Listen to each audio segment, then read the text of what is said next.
Welcome to our Black History program, created by the Black History Club and led by Ms. Tammy Williams. And now we will have a prayer read by Perry Miller.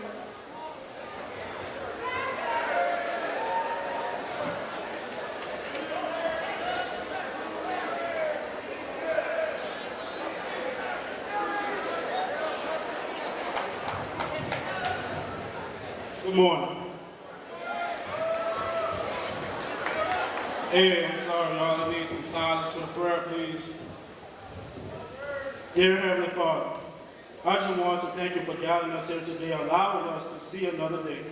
Father, I come to you today to give us the strength and confidence to all the performers and to gift us with a great program. In Jesus' name I pray.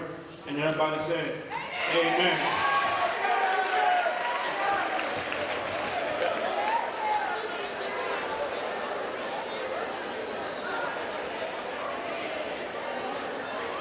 Now we will have a reading by Jemiah Diggs. What is unity?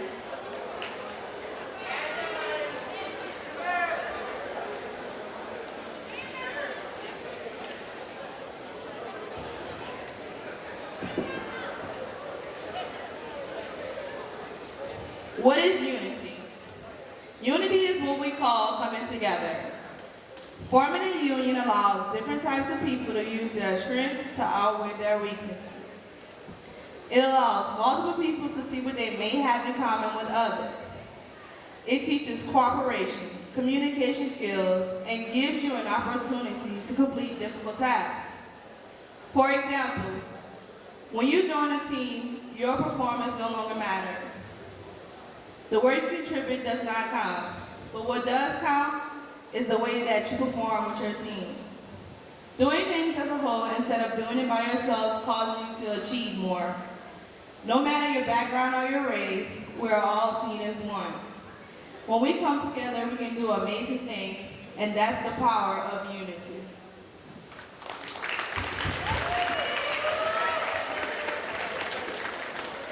Spotlight on Black historians. Now we will have a reading by Trinity Bagman, Rosa Parks.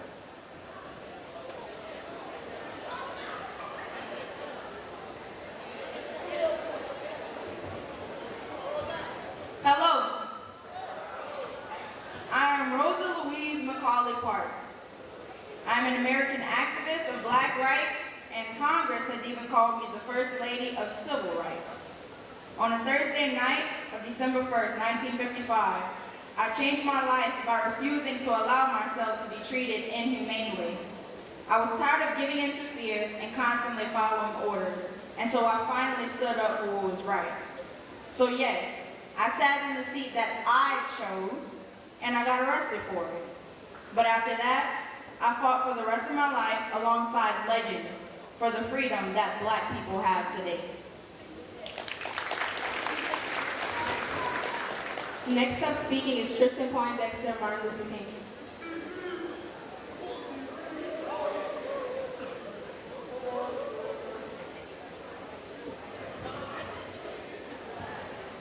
I was born January 15, 1929 in Atlanta, Georgia. In 1955, I helped organize the first major protest of African American civil rights movement. A powerful order I appealed for Christians and American idols and won growing support for the federal government and northern whites. Many supporters and I were making plans for a massive demonstration of the nation's capital composed of multiple organizations, all asking for peaceful change. On August 28, 1963, the historic March on Washington drew more than 200,000 people in the shadow of Lincoln Memorial. This year, I was made the famous I Have a Dream speech, emphasizing the belief of someday all men could be brothers. Later, I was assassinated in Memphis, Tennessee on April 4, 1968.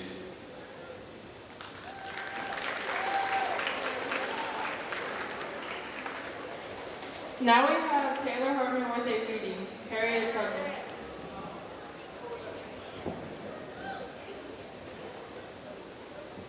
I, Harriet, was born in 1825.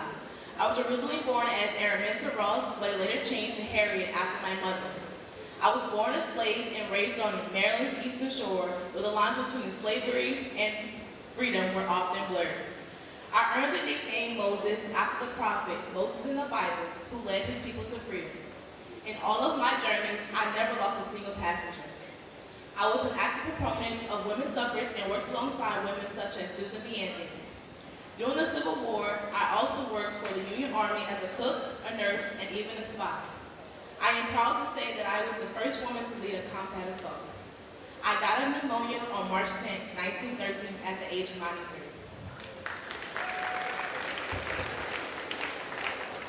Here is Gia Seaborn with Maya Angelou.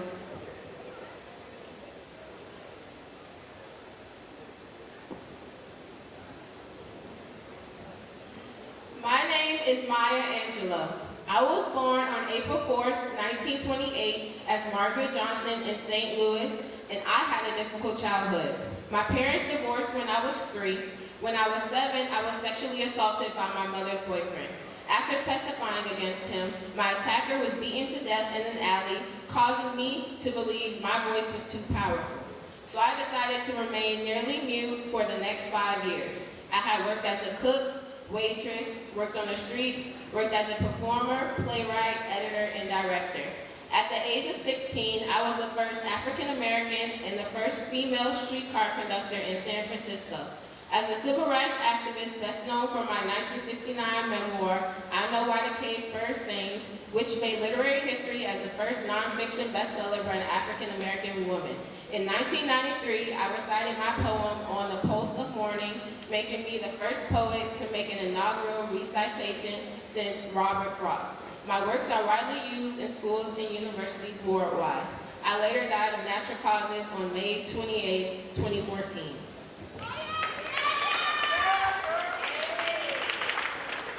Up next we have AJ Walter with Jackie Robinson.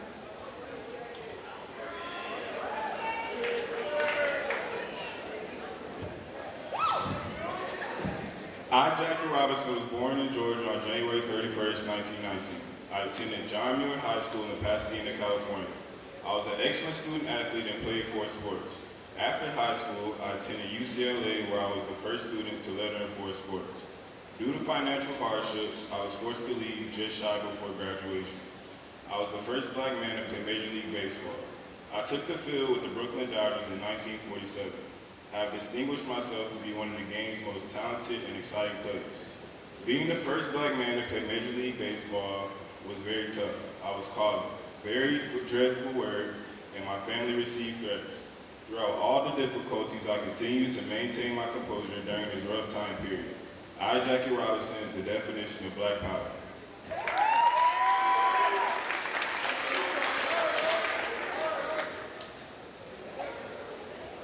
Now we have Jakari Patterson with Malcolm X.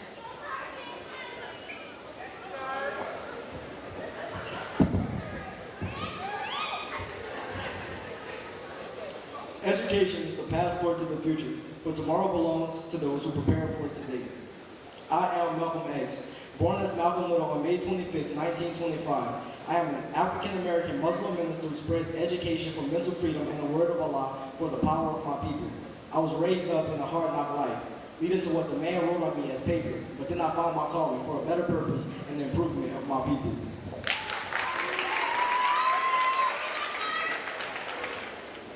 We now have Johanna Mohammed with the reading Layla Ali.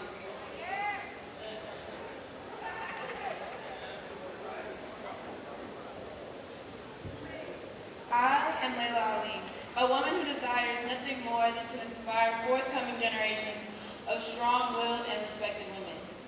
I was born December 30th, 1977, and became the youngest daughter of Muhammad Ali. Along with my arrival came the birthright to the legacy and mentality molded by my father.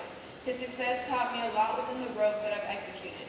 I defeated some of the most prominent names in women's boxing. I've held multiple middleweight and division titles.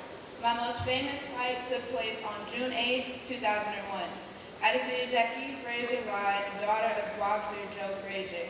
In a nod to the long-standing competition between our fathers, the fight was publicized as Ali versus Frazier IV. My final fight took place on February 3, 2007 in Johannesburg, South Africa, finishing my career undefeated with 21 knockouts. In the interviews, many asked me how I accomplished the impossible. Impossible is not a fact. It is an opinion. Impossible is not a declaration. It is temporary. Through my hardships, I learned that life is a complex and structured game, and I like to play by my own rules.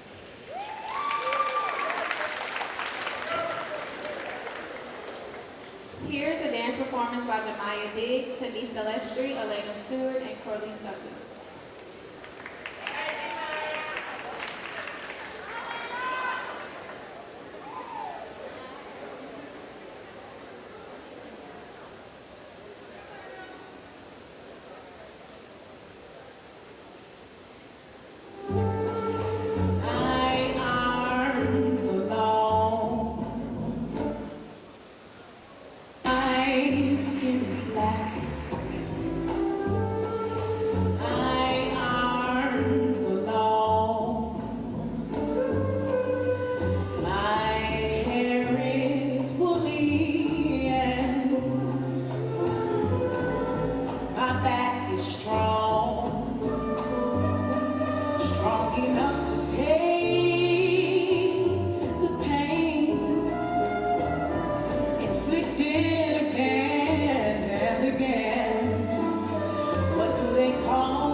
Taking over for the 9-9 in 2000. Got it!